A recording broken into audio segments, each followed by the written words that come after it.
au Fonds monétaire international. Le droit de vote s'exerce au sein du conseil, du conseil de direction. Maintenant, c'est un droit de vote qui est basé sur la participation financière ou la contribution financière de chacun des États.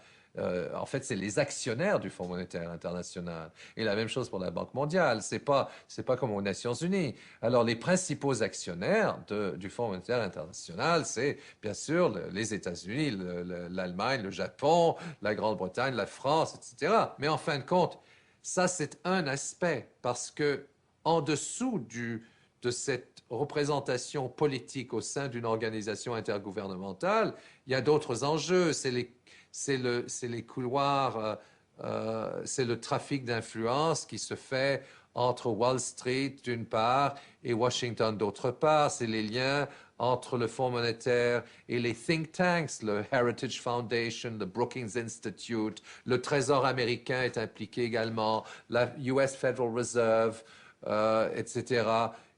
Tout ça, ça forme ce qu'on a appelé le consensus de Washington. C'est un jeu de pouvoir.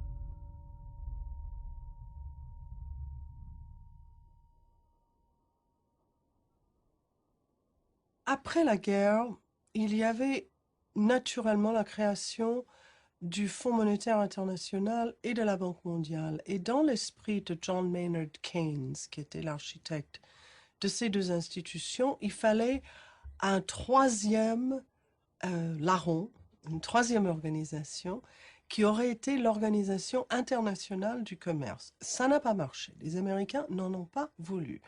Donc, comme position de repli, a été créé le GATT, le General Agreement on Tariffs and Trade, qui a été créé donc en 1947 et qui devait s'occuper de faire baisser les droits de douane sur des produits industriels. Et le GATT a à peu près bien marché parce que au cours des 50 ans de son existence, il y a eu tout de même des réductions importantes dans ces droits qui sont passés de l'ordre de 40 à 50% en moyenne à 4 ou 5%. Mais ça ne couvrait que les biens industriels, n'est-ce pas, que les produits.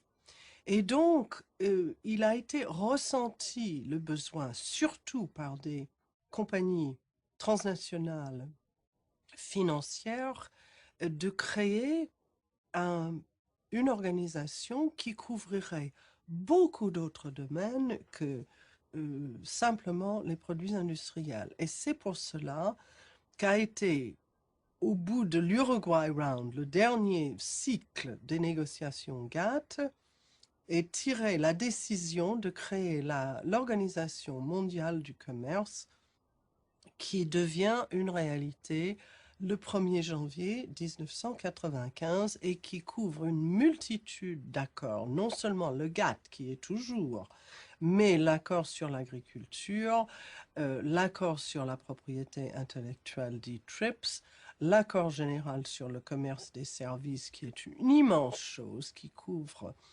11 grands domaines et 160 sous-domaines, si bien que toutes les activités humaines s'y trouvent couvertes par les règles du GATT, jusqu'à l'éducation, la santé, la culture et l'environnement. Et puis, il y a d'autres accords techniques qui semblent techniques en tout cas, mais qui sont en fait extrêmement politiques, qui sont l'accord sur les barrières techniques au commerce, sur les mesures sanitaires et phytosanitaires qui sont des accords sur les normes que les différents membres, c'est-à-dire les États, peuvent mettre en place et qui déclarent qu'un certain nombre des normes sont en fait des barrières techniques au commerce. Et puis peut-être moins connu, mais le plus important de tout, c'est l'accord sur le règlement des différends, qui est l'arme juridique très puissante de l'Organisation mondiale du commerce, qui lui permet de trancher des disputes entre membres et de faire jurisprudence. Alors, qui juge? On ne sait pas très bien, parce qu'il y a des experts qui sont choisis sur des listes et les pays peuvent recommander quelqu'un pour être sur ces listes. Ce sont des gens privés en général, des avocats du commerce ou parfois d'anciennes officielles de commerce, mais on ne connaît pas leur nom. Ils se réunissent en secret, généralement à 3. Ils décident assez vite. Il y a aussi une possibilité d'appel, mais l'appel, c'est dans les mêmes conditions. C'est un nouveau panel et ça décide en secret.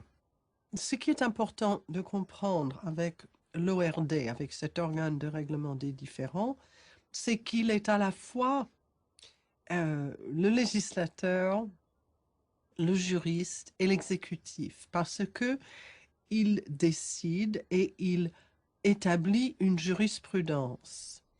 Il se met au-dessus de toutes les lois qui ont été passées par les législatures individuelles des pays, mais aussi au-dessus du droit international qu'on a établi péniblement depuis 50 ans. Les droits de l'homme, les conventions multilatérales sur l'environnement, les conventions de base de travail du Bureau international du travail. Tout ça, on l'oublie. Et puis, on fait des décisions à l'OMC qui disent, bon, le commerce, ça prime tout. Et on ne veut pas entendre parler de vos conventions sur l'environnement. Et puis, il est exécutif parce qu'il a le pouvoir d'imposer des sanctions. Et quand un pays n'est pas d'accord avec son jugement, on lui dit très bien, vous ne mettez pas votre législation en conformité avec ce que nous avons décidé, mais vous payez. Et vous payez chaque année. Et vous payez à travers des droits de douane que votre adversaire, dans ce processus de règlement des différends, va décider. Donc, quand les États-Unis décident d'imposer des droits sur l'Europe, pour la France, sur le foie gras, la moutarde et le roquefort, il est parfaitement dans son droit. Et ça coûte cher et peu de pays peuvent soutenir cette ponction chaque année. À l'OMC, il y a différentes négociations qui se passent en même temps. Un pays qui a déjà pas d'ambassadeur à Genève ou qui partage un ambassadeur avec plusieurs autres pays, ce qui est le cas pour les Africains et pour beaucoup de petits micro-États. Ils sont dans l'impossibilité de suivre les négociations. Alors, le Sud ne sait pas ce qui se passe dans tous les domaines. Et ils le disent ouvertement. Il y a un ambassadeur du Sud qui a dit l'OMC, c'est comme un cinéma multiplex. Il faut choisir le film qu'on a envie de voir parce qu'on ne peut pas les voir tous. Bon. Donc, ils choisissent ce qui leur paraît important pour leur pays et puis le reste. Donc, qui prend les décisions en réalité? On dit que c'est le consensus. Il n'y a jamais eu de vote à l'OMC. Et l'ambassadeur des États-Unis a dit que le vote serait un très mauvais précédent. Donc, on voit ce qu'il en est pour la démocratie. Mais en réalité, c'est le Quad. Le Quad, c'est les 4 pays, Canada, États-Unis, Europe, Union européenne et Japon, qui se voient tout le temps, qui ont un personnel nombreux auprès de l'OMC et qui arrivent, eux, à leur consensus et puis qui retournent devant l'Assemblée plénière et qui disent, bon, vous êtes d'accord, n'est-ce pas? Et il est très difficile pour les pays du Sud de dire non. Il faut beaucoup de courage et il faut être très sûr de son fait parce que les moyens de pression sur eux existent.